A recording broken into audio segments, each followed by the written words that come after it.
বিশ্ববিদ্যালয়ের শিক্ষার্থীদেরকে সামনে এগিয়ে নিয়ে যাওয়া, এরকম যদি কিছু শিক্ষক থাকে তাহলে এই বিশ্ববিদ্যালয় কখনো পিছাতে পারে না। অনেক সংকট থাকতে পারে, অনেক সীমাবদ্ধতা থাকতে পারে, কিন্তু একজন শিক্ষক একটা বিশ্ববিদ্যালয়কে, একটা বিভাগকে তার যে বৈশিষ্ট্য যদি আমরা বিবেচনা করি একদম পাল্টে দিতে পারে, এবং ওই ধরনের শিক্ষক আজ আমাদের বড্ড প্রয়োজন।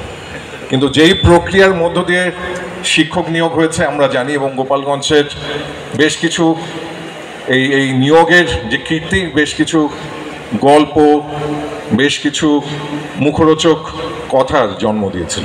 আমরা জানি আজকে যারা দায়িত্বে এসেছেন তারা একদম ভিন্ন সময়কে প্রতিনিধিত্ব করছেন, এবং আমরা চাই ইউনিভার্সিটি গ্র্যান্টস কমিশনের পক্ষ থেকে, এটা সবারই চাওয়া, বিশেষ করে নিয়োগের ক্ষেত্রে, সেটা শিক্ষক হোক কিংবা কর্মচারী হোক কিংবা কর্মকর্তা হোক, সত্যিকারের মেধাবীতে জায়গা করে দেওয়া। এবং একজন মেধাবী শিক্ষক অনেকগুলো মেধাবী শিক্ষার্থী তৈরি করতে পারে। ক্লাসরুমে যদি একজন মেধাবী শিক্ষক না থাকেন তাহলে ওই ক্লাসরুমের শিক্ষার্থীদের দুর্ভাগ্য ছাড়া অন্য কিছুই থাকে না, এবং এরকমই একটা ব্যবস্থা কিন্তু চালু হয়েছিল। এখন আমাদের জন্য চ্যালেঞ্জ হচ্ছে এই ব্যবস্থার পরিবর্তে নতুন ব্যবস্থা, যার মধ্য দিয়ে মেধা মননের প্রাতিষ্ঠানিক স্বীকৃতি এবং মেধা মননকে প্রতিষ্ঠিত করার পূর্ণ আয়োজন থাকবে বিশ্ববিদ্যালয়ের পক্ষ থেকে। আমি প্রায় 1091 জন ছাত্রছাত্রীদেরকে বৃত্তি প্রদান করছি, এবং এর মধ্যে 800 হচ্ছে যারা স্কলারশিপ বা বৃত্তি পেতে যাচ্ছে, আর 291 জন ছাত্রছাত্রী আছে যারা অসচ্ছল। এবং মোট বৃত্তির টাকা হচ্ছে প্রায় 21 লাখ প্লাস। এর আগেও আমরা 10 লাখ দিয়েছি, মোট প্রায় 31 লাখ টাকা আমরা ছাত্রছাত্রীদেরকে এই পর্যন্ত বৃত্তি বাবদ দিয়েছি। যদি টাকার অঙ্ক আরও বেশি থাকতো তার সম্পূর্ণটাই আমি দিয়ে দিতাম, কারণ এই বিশ্ববিদ্যালয়কে এগিয়ে নেওয়া যাওয়া এটা আমার জন্য একটা চ্যালেঞ্জ।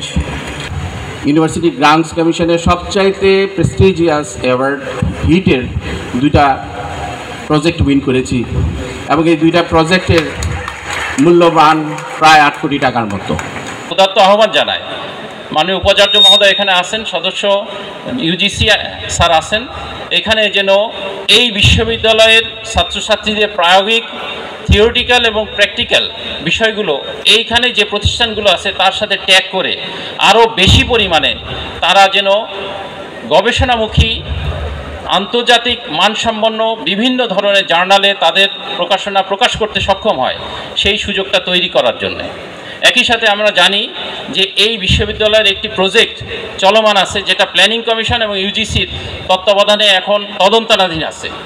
যিনি এটার পিডি আছেন তিনি আমার ক্লাসমেট এবং বন্ধু, আমরা একাধিকবার বসেছি। এটা খুব শীঘ্রই এই প্রজেক্টের মেয়াদ বাড়ানো এবং প্রজেক্টের যে তদন্ত সেটা শেষ করে প্রজেক্টের আওতাধীন যে সকল কার্যক্রম গ্রহণ করা দরকার সেটা অনতিবিলম্বে শুরু না করলে আজকে বৃষ্টির মধ্যে যে কষ্ট করে সকলে আমরা অনুষ্ঠানটিতে উপস্থিত হয়েছি, এই কষ্টটা বাড়তে থাকবে। সুতরাং